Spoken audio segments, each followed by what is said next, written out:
Good day, folks. This is Judy at Green Pastures Farm. Today we are finishing up a rough section. This is the other 50 acres that Anthony and Sean bought, and we still got about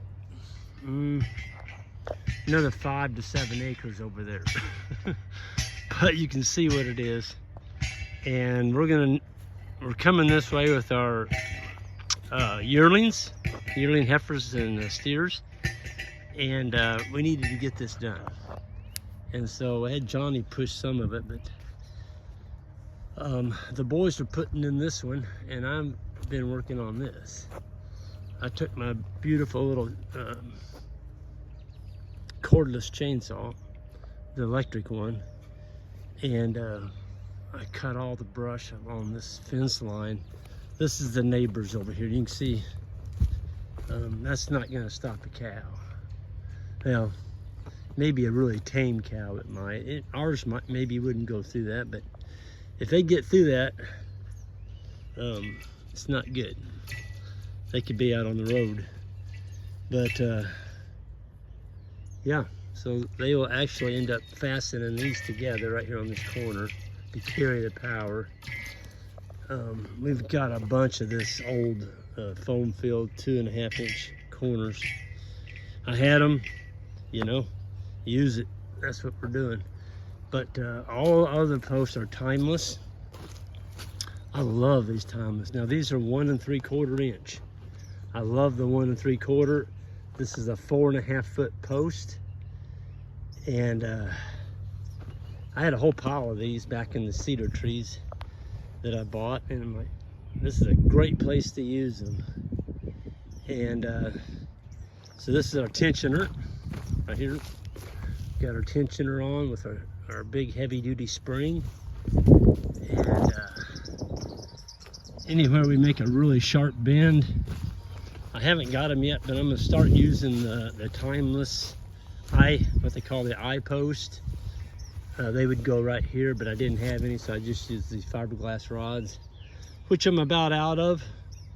So I'm gonna have to knock on Russ's doors, have him send me some of those I-beam posts. They can take a bend and hold up, and they're timeless. They're already pre-drilled. But yeah, you can see we actually put a gate in. Ooh, there's a nasty thing. Ooh. Put it on that side of the thing, thorn tree. We had Johnny go through here and kind of bust this out for us real quick. Boy, he saves us so much time. And then we put a gate in right down here. And that's that other, I think there's about 6 or 7, there may be 10 acres over there. We're gonna get it cleaned up, but we just didn't have time. So we put a gate in. We can always open that gate when we get that all fixed. And that could actually be a paddock over there once we figure out the water. You can see there's a creek. Where is it?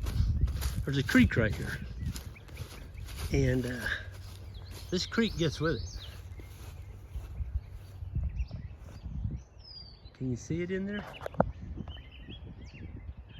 It's got holes of water that are, 4 or 5 foot deep. And actually the heifers are straight across up this ridge on the other side of that creek. But yeah, Johnny absolutely did a number here. When you get that little electric chainsaw and come in here and trim this up a little bit. But you can see we don't have it energized yet, as you can tell. Pulling on it. But the boys had a great big swale, a dip right here. And so what we did is we just fastened on a bunch of droppers. They're about 3 foot long.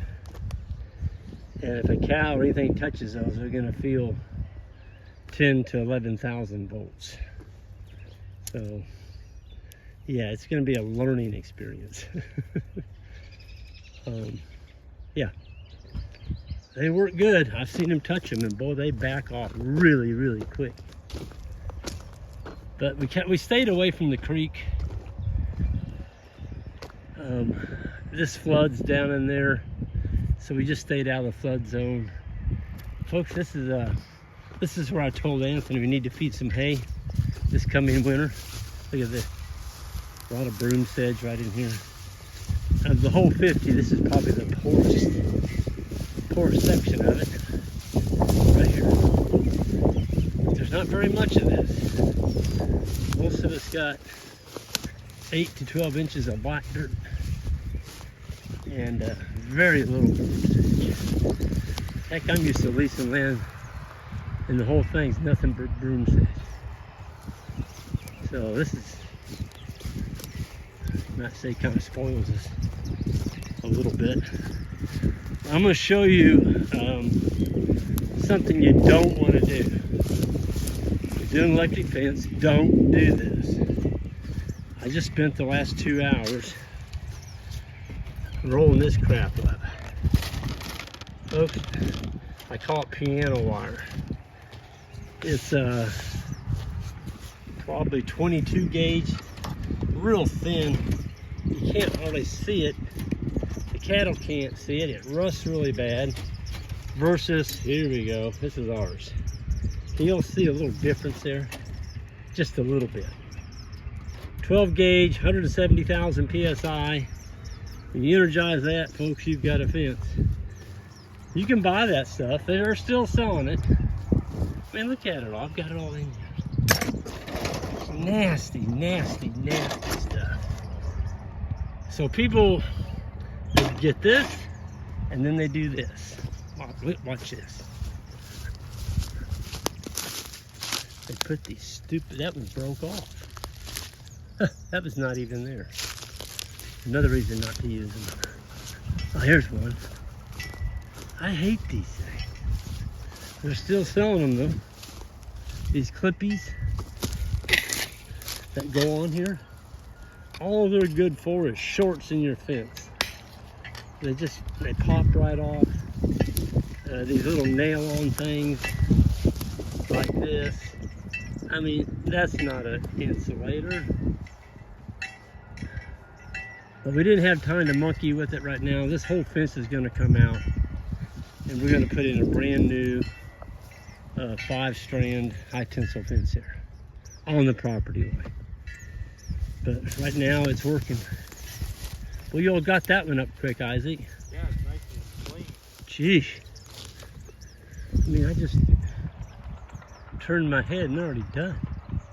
Tell you what, you get 3 guys, 4 guys working on it. Gets with it. Of course, we don't have to stack the brush. I just piled it and piled. I cut all this with that little electric chainsaw. And I got Johnny right up there with the skid steer. We've already got a brush pile right over the hill here. And so it's all going to be pushed into there. And we'll let it kind of dry out a little bit. And we've got a big deep draw down there we can stick it in for habitat. We have a pretty good pond over here, folks. I don't have a rock skirt on it, and we're going to be here in about 10 to 12 days. And so what I'm going to do is take poly wire. Let me zoom out. I'm going to take poly wire and step ins, and I'm just going to run a wire right around the full pond, and we'll have power down behind it. We can power it up, and so the cows can reach under the poly wire and get them a drink, but they can't go wading out in that pond, pooping and peeing, mucking it all up. I've done that before. Heck, I did it for years until I got onto the rock skirts, which I think is the ideal watering system for this pond. And the Hits have another pond over the hill that's about, oh gosh, it's probably 4 times bigger than this. And so it's got a really good spot on it for a rock skirt as well. So that's in the cards. You know, Rome wasn't built in a day.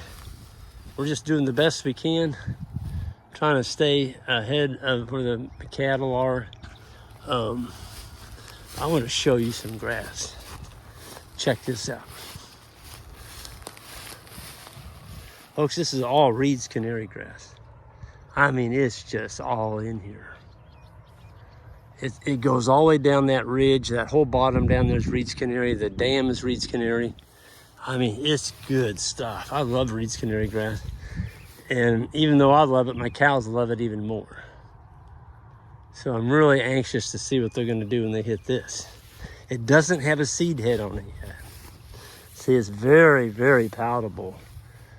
They're going to absolutely do cartwheels when they see this. So, yeah. Talking probably at least 2 to 3 pounds a day gain on that Reed's canary. And Anthony did frost seed 3 pounds of red clover on the rest of the 50 over there, and we're starting to see it just coming up. We've had some good rains. 2 more days of rain coming at us here. So that'll really jumpstart that clover. Anyway, I'll get out of here. I wanted to show you what we were doing. Kind of wrapping up this last little section here.